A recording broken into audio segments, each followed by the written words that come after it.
This story revolves around an abused girl, Moon Dong-eun. Her mother was the most deranged and heartless human being. Even though her daughter was brutally abused by rich kids and left covered in wounds, she still signed a settlement with the bullies' parents for a mere 1 million won. Without hesitation, she took the money and abandoned her daughter, clearing out their lodging completely. All she left behind was the settlement agreement. At that moment, the girl lost everything. In the depths of despair, she screamed to the sky, vowing that one day all her tormentors would pay. She spent 17 years preparing her revenge. Moon Dong-eun's first rule of vengeance was, never dirty your own hands. She would use manipulation, sow discord, and let others deliver the final blow. She is the most intelligent goddess of revenge. Without staining her hands with a drop of blood, she drags her enemies into the depths of hell. Born at the bottom of society, the female lead was used and abused by arrogant rich kids. To get her revenge, she spent years studying classic war strategy books like The Art of War and the 36 Stratagems, mastering every tactic. She secretly mapped out every relationship between her enemies. After 17 years of preparation, she was finally ready. Her first target? Her homeroom teacher, an animal in human skin. Years ago, he accepted a Rolex as a bribe and dismissed her bullying as just kids playing around. He even struck her himself. But today, he would come face to face with real hell. He couldn't believe his eyes. The girl he helped bully into dropping out was now a teacher, and even worse, his own son had been friends with her for 10 years. This wasn't a coincidence. It was vengeance. In a fit of panic, he threw the bouquet she had given him right at her. As expected, scum never change, except they grow older. The bouquet she brought contained lilies. He was allergic. Right on cue, he suffered a severe asthma attack. His son had no choice but to take him home, with neighbors watching. Later, the son questioned Dong-eun, and she revealed everything. His father's history of corruption, violence, and enabling bullying. She warned him, "You've just passed the civil service exam and entered the education department. Having a father like this will ruin your career." Understanding the consequences, the son locked his father in a room filled with lilies. Despite the flower's symbolism of great love, this father-son relationship was filled only with selfishness. Eventually, the teacher died at the hands of his own son. That was only the beginning of Moon Dong-eun's revenge. Previously, Dong-eun used blackmail against the school board to become homeroom teacher of her main bully's daughter. She confronted her enemies at the school auditorium. When Park Yeon-jin, the ringleader, went on stage to accept an award, Dong-eun clapped loudly with a twisted smile. The applause didn't stop even after everyone left. Yeon-jin, furious, slapped her. But this time, Dong-eun's eyes weren't filled with fear, but calm, burning confidence. She whispered, "You achieved everything. A news anchor, a successful marriage, a beautiful daughter." Then she left with a chilling smile, leaving the bullies shaken. The next day, they were still gossiping in their group chat. "What is Dong-eun planning?" Then, Yeonjin's daughter called, "Mom, I have a new teacher. Her name is Moon Dong-eun." Yeonjin went pale. She sped to her daughter's school and burst in, only to find Dong-eun calmly waiting for her. Yeonjin, arrogant as ever, mocked Dong-eun's poverty and accused her of clinging to the past. But then she received a text. Their old homeroom teacher had died. Behind Dong-eun's serene face burned a raging fire. Terror surged through Yeonjin's spine. At home, she began to panic. She tried to iron her clothes but burned a hole in her pants. She was unraveling. The next day, she approached the school principal, hoping to pull strings and get Dong-eun fired. But she was shocked to learn the school board chairman had personally appointed Dong-eun. Defeated, she asked her husband to send their daughter abroad. But she couldn't give a valid reason and was rejected. She couldn't reveal her past to her husband. He believed she was a gentle and elegant woman. Desperate, she returned to the school, hoping to spy on Dong-eun, but what she saw chilled her blood. Dong-eun was holding scissors near her daughter's shoulder. Shaken, Yeonjin tried to negotiate. "How much money do you want?" she asked. Dong-yoon didn't even blink. Yeon-jin then tried a different tactic. We're nearly 40. Why dig up the past? But for victims, the past isn't over. It's a nightmare that never ends. Dong-yoon wasn't seeking money. She was seeking justice. Realizing things were serious, Yeon-jin returned to her hometown to contact a dirty cop her family once supported. She wanted to investigate Dong-yoon and eliminate her, just like before. But Dong-yoon's revenge was only just beginning. The most satisfying revenge was letting her enemies die in utter despair. Just as she executed her plan with precision, the biggest variable appeared. Her estranged mother shamelessly came knocking after hearing Dong-yoon had become a high school teacher. It was laughable. A few days earlier, the head bully, Park Yeon-jin, had found the mother and tried to bribe her again, just like years ago.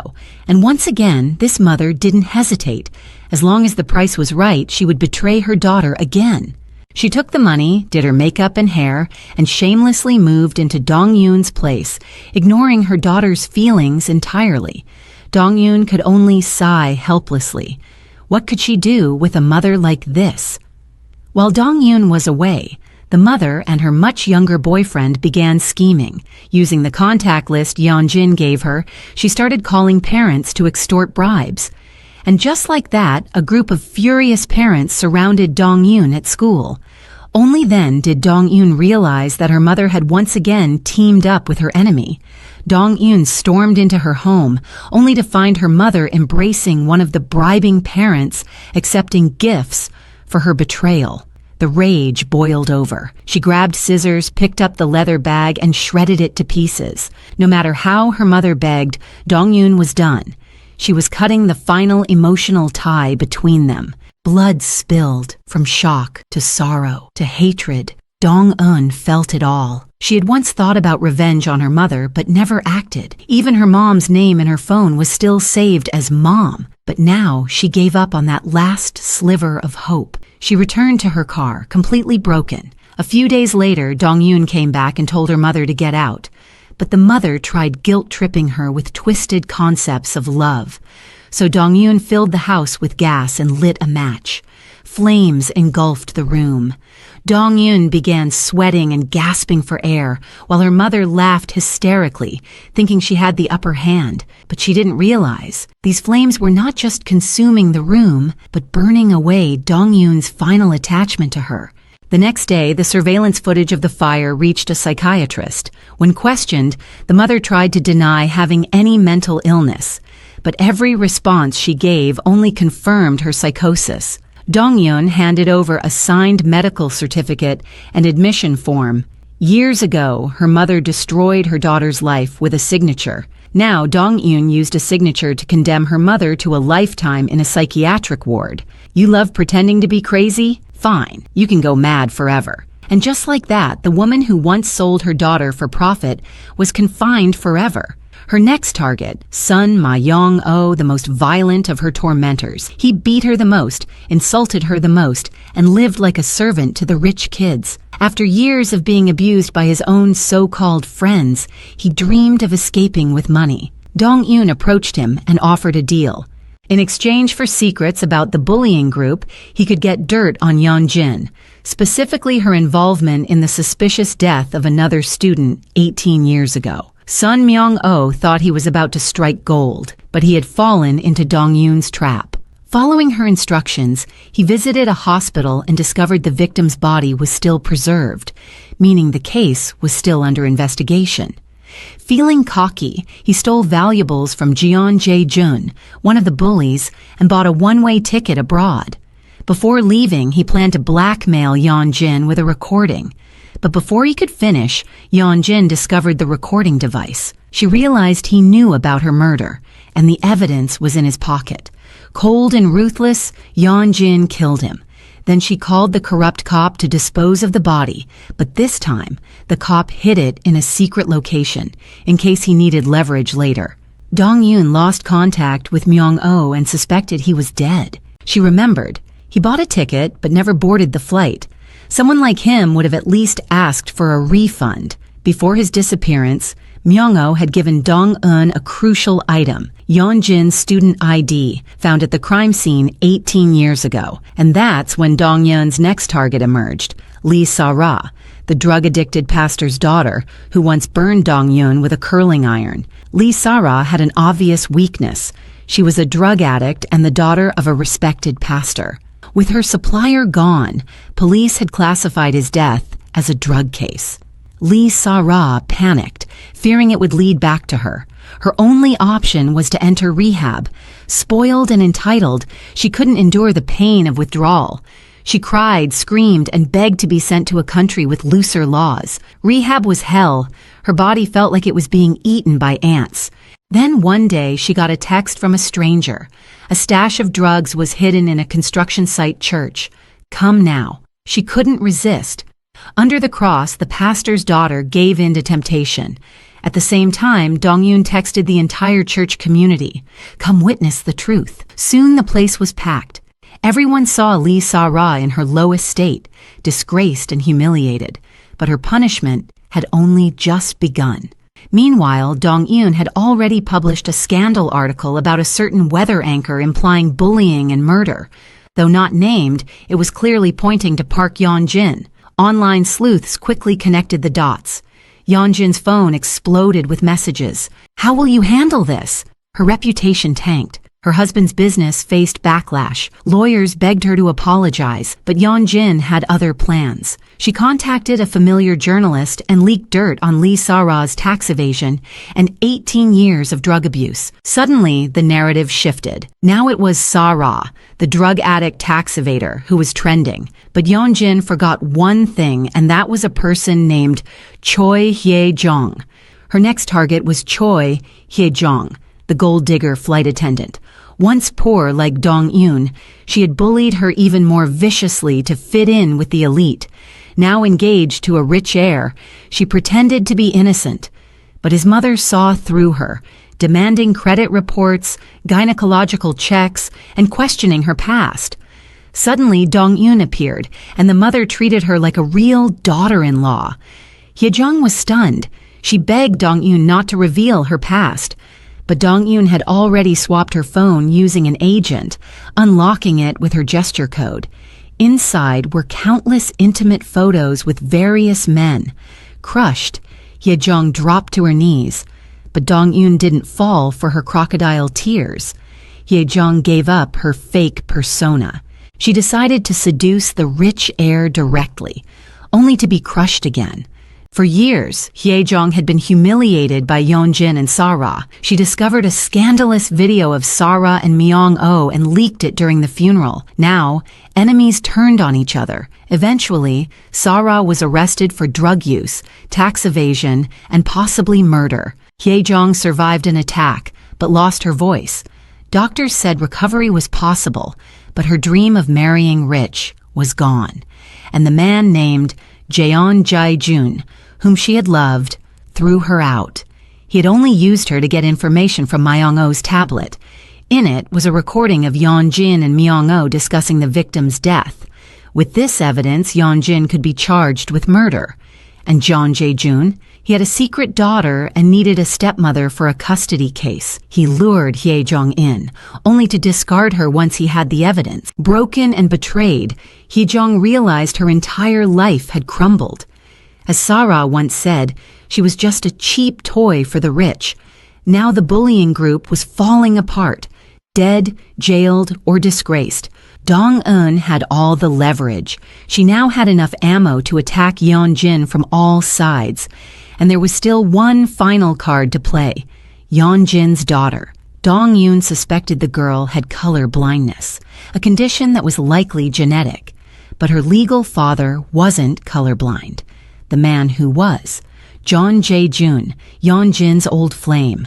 Now Dong-eun had a powerful weapon to destroy both Yeonjin's marriage and her reputation. This is part of Moon Dong-eun's intricate revenge.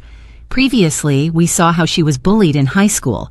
She spent 17 years plotting, using manipulation and deception to destroy her tormentors. Her biggest enemy, Park Yeonjin, is rich and dangerous, But Dong-eun discovered a secret. Yeonjin's daughter is colorblind, but her husband, the tycoon, isn't. The only person with colorblindness? John Jae-joon, Park Yeonjin's ex-boyfriend and a fellow bully from 18 years ago. Knowing this, Dong-eun orchestrated that mysterious go match. Some truths have to be uncovered personally. Only then will they truly sting. The next day, the tycoon sought out John Jae-joon, asking about son Myung-oh's whereabouts. At this point, no one knew Myung-oh was dead.